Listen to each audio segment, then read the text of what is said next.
ड्रामे की शुरुआत होती है नैन्सी से, जो कि ट्रेन से उतरती है। तभी एक लड़का आकर के उसे टकरा जाता है और गिर करके वहीं पर बेहोश हो जाता है। तभी उसके पीछे बहुत सारे गुंडे आ जाते हैं, जो कि नैन्सी के साथ में बदतमीजी करने लगते हैं। ये कहते हुए कि तुमने तो हमें इस आदमी को मारते हुए देख लिया है। नैन्सी उनसे बहुत रिक्वेस्ट करती है कि प्लीज मुझे छोड़ दो, मैं किसी से कुछ भी नहीं बताऊंगी। पर वो गुंडे उसकी एक बात नहीं मानते। अब नैन्सी के पास कोई भी रास्ता नहीं बचता है, इसीलिए वो एक पिन निकाल करके उस गुंडे के नेक पर मार देती है, जिससे कि वो बेहोश हो जाता है। तो दूसरा गुंडा ये देख कर के नैन्सी को मारने के लिए आगे बढ़ता है। तभी वो बेहोश हुआ लड़का उठ जाता है और वो उस गुंडे को मार गिराता है। ये देख करके नैन्सी कहती है कि तुम तो बिल्कुल ठीक हो। तो वो लड़का कहता है कि हाँ, तुम्हें क्या लगता है कि अब मैं तुम्हारे साथ क्या करने वाला हूँ। तो नैन्सी कहती है कि मुझसे दूर रहो, मुझे छूना भी मत। क्या तुम्हें पता भी है कि मैं किसकी वाइफ बनने जा रही हूँ? अगर उसे ये बात पता चली तो वो तुम्हें जान से मार डालेगा। नैन्सी उसे बताती है कि मैं लिशियान की होने वाली वाइफ हूँ। उन्हें कौन नहीं जानता है, वो इस सिटी की सबसे रिचेस्ट पर्सन है। ये सुनकर के वो लड़का स्माइल करते हुए सोचता है कि अच्छा, तो यही है जो कि मेरी होने वाली वाइफ है, यानी कि लड़का लिशियान है। और वो ये कहते हुए वहां से चला जाता है कि हम दोबारा से जरूर मिलेंगे। ये सुनकर के नैन्सी काफी कंफ्यूज हो जाती है। जिसके बाद नैन्सी अपने वेडिंग प्लेस पर पहुंचती है, जहां उसे उसका वेडिंग ड्रेस दिखता है। वो उसे पहन करके रेडी हो जाती है। दूसरी तरफ हम लिशियान को देखते हैं, वो भी अपनी वेडिंग के लिए रेडी हो रहा होता है। तभी नैन्सी के पास में एक लड़की आती है जिसका नाम जियाओ है, और वो नैन्सी की स्टेप सिस्टर है। वो उससे कहती है कि 9 साल पहले तुम्हारी माँ मर गई, साथ ही तुम्हारे ग्रैंडफादर की भी कंडीशन खराब हो गई। तुम सबके लिए मनहूस हो, इसलिए तुम्हारे फादर ने भी तुम्हें खुद से दूर कर दिया, और अब तुम यहाँ पर भी बैठक बन करके आई हो। तुम्हें क्या लगता है कि तुम लिशियान से शादी करके बहुत हैप्पी रहोगी? तुम्हारी लाइफ बस एक कुत्ते की तरह होगी। जिया उसकी काफी ज्यादा इंसल्ट करती है। तो नैन्सी भी कहती थी कि तुम्हें पता है ना कि कुत्ते काटते भी हैं। अगर तुम नहीं चाहती हो कि मैं तुम्हारा मुंह तोड़ दूं तो फिर यहाँ से दफा हो जाओ। ये सारी चीजें लिशियान को उसका असिस्टेंट दिखाता है, ये कहते हुए कि हमें भी इसकी हेल्प करनी चाहिए। तो लिशियान कह देता है कि वो खुद से ये सब हैंडल करने के लिए कैपेबल है। थोड़ी देर के बाद में नैन्सी को उसकी फैमिली मेंबर्स लेने के लिए आते हैं। तो नैन्सी कहती है कि आखिर मैं आप लोगों के साथ में क्यों जाऊंगी, मुझे लेने तो मेरे ग्रूम को आना चाहिए था, क्योंकि मैं उनकी ब्राइड हूँ।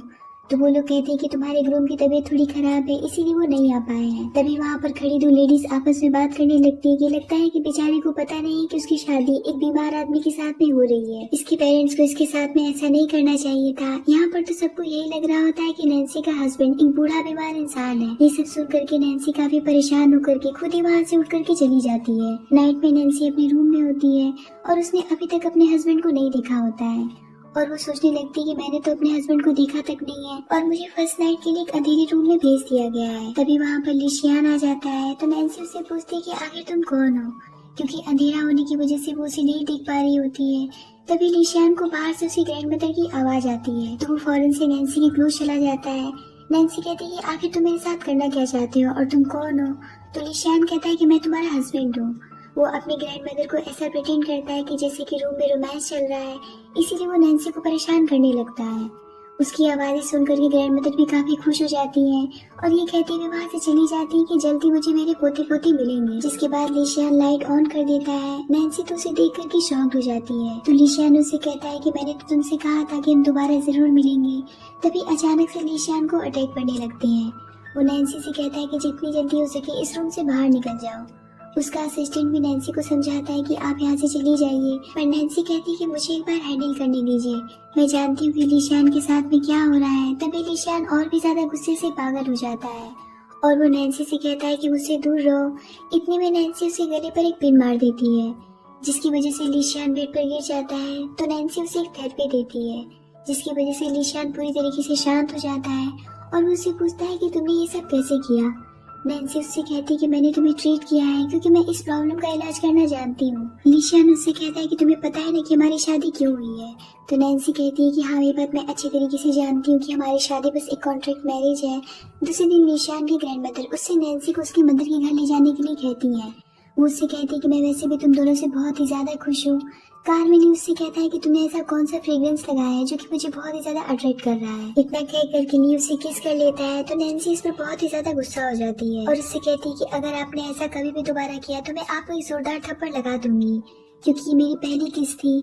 घर के बाहर वो नैन्सी से बहुत प्यार से कहता है कि तुम मुझे ली बुला सकती हो। नैन्सी जब अपने घर के अंदर जा रही होती है तभी उसे उसकी स्टेप सिस्टर मिल जाती है और वो उससे कहती है कि तुम्हारी शादी तो एक बूढ़े बीमार आदमी के साथ, कि तुमने दूसरे आदमी के साथ में अफेयर चला लिया है, क्योंकि बेशक तुम बहुत ही ज्यादा बेशर्म हो। उसकी बातों का नैन्सी कोई भी जवाब नहीं देती और घर के अंदर चली जाती है। जिसके बाद वो अपने ग्रैंडफादर के पास जाकर के उनसे कहती है कि मैं ये बात पता लगा करके रहूंगी कि आपके साथ आखिर उस दिन क्या हुआ था। यहाँ पर हमें एक फ्लैशबैक दिखाया जाता है। जब नैन्सी छोटी थी तो उसके ग्रैंडफादर गिर करके बेहोश हो गए थे। तभी वहाँ पर उसकी स्टेप मदर आकर के उससे कहने लग जाती है कि घर में ये सब तुम्हारी वजह से हो रहा है। पहले ही तुम अपनी माँ को खा गई, अब इस घर को भी बर्बाद करने पर तुली हुई हो। तुम्हारे जैसे बैड लक को तो इस घर में होना ही नहीं चाहिए था। वो अपनी मेड से कहती कि इसे घर से कहीं दूर भेज दो और इस तरह से उसकी स्टेप मदर उसे उसकी फैमिली से दूर कर देती है। अब कहानी प्रेजेंट में आती है और यहाँ पर उसकी स्टेप मदर नैन्सी की सूप में एक मेडिसिन मिला देती है। तभी वहाँ पर जिया हुआ करके अपनी मदर से पूछती कि आप क्या कर रही हैं। तो उसकी मदर कहती कि आज हमें एक बहुत ही बड़ा कॉन्ट्रैक्ट मिलने वाला है, पर इस कॉन्ट्रैक्ट के बदले वो आदमी मेरी बेटी के साथ में नाइट स्पेंड करना चाहता है। तो जाहिर सी बात है कि मैं तुम्हें तो उस आदमी को नहीं सौंप सकती हूँ, इसीलिए ये काम नैन्सी करेगी। ये सुन करके तो जिया कहती कि आपका तो कोई जवाब नहीं है, आप कितनी इंटेलिजेंट हैं। तभी वहाँ पर नैन्सी आ जाती है जिसके सामने वो बहुत स्वीट बनने लगती है और उसके सामने वो सूप रख देती है। नैन्सी उस सूप को पी जाती है और वहीं पर बेहोश हो जाती है। ये देख कर कि उसकी मॉम अपनी मेड को बुलाती है और कहती है कि इसे रूम में ले जाओ। तभी वहाँ पर एक आदमी आता है जिसका नाम वांग है। वो उससे कहती है कि मैंने रूम में सारे बंदोबस्त कर दिए हैं और मेडिसिन का असर पूरे 2 घंटे रहेगा, तो जा करके अच्छे से एंजॉय करिए। ये सुनकर कि तो वो आदमी काफी खुश हो जाता है और वो जैसे ही अंदर जाता है तो हम देखते हैं कि नैन्सी उठ जाती है और वो उसे उल्टा ही बेहोश कर देती है। जिसके बाद वो उसे रस्सी से बांध देती है। तभी वहाँ पर ली आ जाता है और उसे बोन पीस दिखाते हुए कहता है कि पता है कि क्या है। इतना कह करके वो उसे बांध के ऊपर फेंक देता है और उस बोन पीस की खुशबू पा करके सारे डॉग्स भौंकने लगते हैं। ये सुनकर कि बांग डरा हुआ भाग करके नैन्सी की मदर के पास जाता है और उन्हें थ्रेट करते हुए वहाँ से चला जाता है। पीछे से नैन्सी और ली भी आ जाते हैं, जिसे देख करके उसकी मदर कहती है कि तुमने तो मेरा सारा प्लान चौपट कर दिया। आखिर ये लड़का कौन है जो हमारे घर में घुस आया है। तो ली नैन्सी से पूछता है कि तुमने मेरे बारे में अपनी मदर को कुछ भी नहीं बताया है। तो नैन्सी कहती है कि अब तक नहीं बताया है। तो ली कहता है कि फिर ठीक है, इन्हें बताने लायक भी नहीं है। इतना कह करके वो उसे बाहर लेकर के चला जाता है। नैन्सी उससे पूछती है कि आखिर तुम वहाँ पर अचानक से कैसे आ गए। तो ली कहता है कि मुझे ऐसा फील हो रहा था कि तुम किसी प्रॉब्लम में हो, इसीलिए मैं वापस से वहाँ पर आ गया था। बस मैं तुम्हें प्रोटेक्ट करना चाहता हूँ। तो नैन्सी कहती है कि मुझे किसी के ऊपर डिपेंड होना बिल्कुल भी पसंद नहीं है। लेकिन फिर नैन्सी उसे थैंक्स भी कहती है। तो ली उसके काफी क्लोज जाकर के उससे कहता है कि तुम मुझे किसी और तरीके से भी थैंक्स कह सकती हो। ली को इतने करीब देख करके नैन्सी उससे कहती है कि प्लीज ये सब मत करो। नेक्स्ट सीन में हम जियाओ को देखते हैं जो कि अपने फ्रेंड के साथ में एक ज्वेलरी शॉप पर होती है और वो उसे ली के बारे में बता रही होती है कि वो दिखने में काफी हैंडसम है, जो कि नैन्सी को ड्रॉप करने के लिए आया था। तो नैन्सी की फ्रेंड कहती है क्या वो दिखने में रिच भी लग रहा था। तो जियाओ कहती है कि ऐसा नहीं हो सकता है कि नैन्सी किसी रिच पर्सन के साथ में होगा कोई गरीब सा लड़का उसी की कैटेगरी का जिसे उसने अपना बॉयफ्रेंड बना लिया है, पर जो भी हो वो बहुत ही ज्यादा हैंडसम था। तभी वहाँ पर ली आता है और एक नेकलेस पसंद करके उसे पैक करने के लिए कहता है। जियाओ कहती है कि ये तो वही लड़का है। तो शॉपकीपर उससे बताती है कि नेकलेस ऑलरेडी बुक है। जियाओ ली के पास जाकर के उससे कहने लगती है कि अगर ये नेकलेस आपको चाहिए तो मैं इसे छोड़ सकती हूँ, पर इसके लिए आपको अपना नंबर देना होगा। ये सुनकर के लिए पीछे हट जाता है और जियाओ अपने अरमानों के साथ फर्श पर गिर जाती है। तभी वहाँ पर नैन्सी भी आ जाती है और नैन्सी को देख करके जियाओ भड़क जाती है और उससे पूछने लगती है कि आखिर तुम दोनों का रिलेशन क्या है।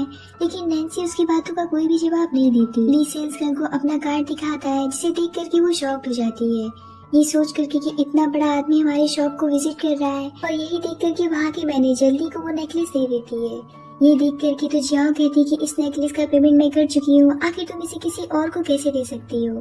तो मैनेजर कहती कि सॉरी मैम, पर हम ये नेकलेस आपको नहीं दे सकते हैं। जियाओ कहती कि ये मेरी पसंद है, आखिर इस नेकलेस को बेशर्म लड़की कैसे पहन सकती है। तो ली कहता है कि किसने कहा कि ये नेकलेस यही पहनेगी, मैं ये अपने कुत्ते के लिए खरीद रहा हूँ। ये सुन करके तो जियाओ की घनघोर बेइज्जती होती है और इतना कह करके ली नैन्सी को अपने साथ लेकर के चला जाता है। जियाओ की फ्रेंड कहती कि लड़का तो मुझे कहीं से भी गरीब नहीं लग रहा है, आखिर ये है कौन। दूसरी तरफ ली के घर पहुंचने पर उसकी तबीयत बिगड़ने लगती है तो वो नैन्सी से रेस्ट करने के लिए कहकर अपने रूम में चला जाता है। थोड़ी देर के बाद में नैन्सी को ली के रूम से कुछ आवाजें आती हैं तो वो भागती हुई ली के रूम में जाती है। तो वो देखती है कि ली अपने अटैक की वजह से आउट ऑफ कंट्रोल हो चुका होता है। ली का असिस्टेंट नैन्सी को समझाता है कि आपको यहाँ पर नहीं आना चाहिए था, लेकिन वो उसकी एक बात नहीं मानती और वो ली को मेडिकेट करने के लिए उसके करीब चली जाती है। ली उससे कहता है कि प्लीज मुझसे दूर रहो, पर वो ली की भी बात नहीं मानती। ली काफी ज्यादा गुस्से में होता है, जिसकी वजह से वो उसे धक्का दे देता है और जिसकी वजह से नैन्सी के सर में चोट लग जाती है। ये देख कर के ली उससे कहता है कि आखिर तुम मेरी बात क्यों नहीं मानती हो, क्या तुम्हें मुझसे डर नहीं लगता है। ली अपने गुस्से पर कंट्रोल करता हुआ नैन्सी को मेडिसिन लगाता है। नैन्सी ली से कहती है कि आपको बहुत बुरा लग रहा है कि आपने मुझे चोट पहुंचाया है, तो मैं आपको काट करके अपना हिसाब बराबर कर लेती हूँ। इतना कह करके वो ली को बाइट कर लेती है। ली उससे कहता है कि क्या तुम्हारा दिमाग खराब हो गया है, तो नैन्सी कहती है कि मैंने तो बस हिसाब बराबर किया है।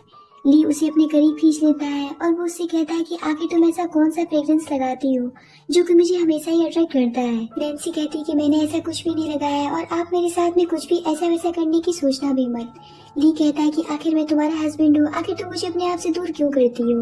वो उसके करीब जाने लगता है तो नैन्सी उसे बेहोश कर देती है, लेकिन फिर भी ली उसे हक करके सो जाता है। तभी उसके फादर की कॉल आती है और वो नैन्सी से कहती है कि मिस्टर वांग हमारी कंपनी में इन्वेस्टमेंट करने वाले थे, पर तुम्हारी हरकतों की वजह से वो अब हमारे साथ में डील नहीं कर रहे हैं, इसीलिए तुम्हें उनसे माफी मांगनी पड़ेगी। तो नैन्सी कहती है कि आपको पता भी है कि आपकी वाइफ मुझे मिस्टर वांग के साथ सोने के बदले ये इन्वेस्टमेंट का डील साइन करवाई थी, कि आप अपनी बेटी से ये सब भी करवाने को तैयार हो चुके हैं। पर उसके फादर उसकी एक भी बात नहीं सुनते और उसे वांग से सॉरी बोलने के लिए उसे क्लब में बुलाते हैं। ली की जब आँख खुलती है तो वो अपने असिस्टेंट से नैन्सी के बारे में पूछता है, तो उसका असिस्टेंट बताता है कि वो आपकी देखभाल करने के लिए कहकर कुछ टाइम के लिए बाहर गई है। कुछ टाइम के बाद में ली के पास उसके कुछ फ्रेंड्स की कॉल आती है जो कि उसे क्लब बुलाते हैं। तो ली इस क्लब में जाता है तो उसके फ्रेंड उससे पूछते हैं कि हमें पता चला है कि तुमने शादी कर ली है, तुमने हमें बताया भी नहीं। ली इससे पहले कुछ बोल पाता तब तक उसके दोस्त की नजर नैन्सी और वांग पर पड़ जाती है जो कि उसी क्लब में होते हैं। अपनी वाइफ को किसी और के साथ देख करके तो ली के गुस्से का कोई भी ठिकाना नहीं रहता। उसका दोस्त कहता है कि आदमी जो तुम्हारी वाइफ के साथ में है वो बहुत ही बड़ा ठरकी आदमी है, मैं उसे अभी के अभी सबक सिखाता हूँ, पर ली उसे रोक लेता है। दूसरी तरफ नैन्सी उस ठरकी आदमी से बहुत ही ज्यादा परेशान होती है कि तभी वहाँ पर उसकी स्टेप मदर भी पहुँच जाती है। वांग उसकी मदर से कहता है कि इस लड़की ने मुझे कल बहुत ही ज्यादा परेशान किया था, तो अब इसे मुझसे माफी मांगनी चाहिए। अगर इस टेबल पर रखी चारों बॉटल्स को पी जाती है तो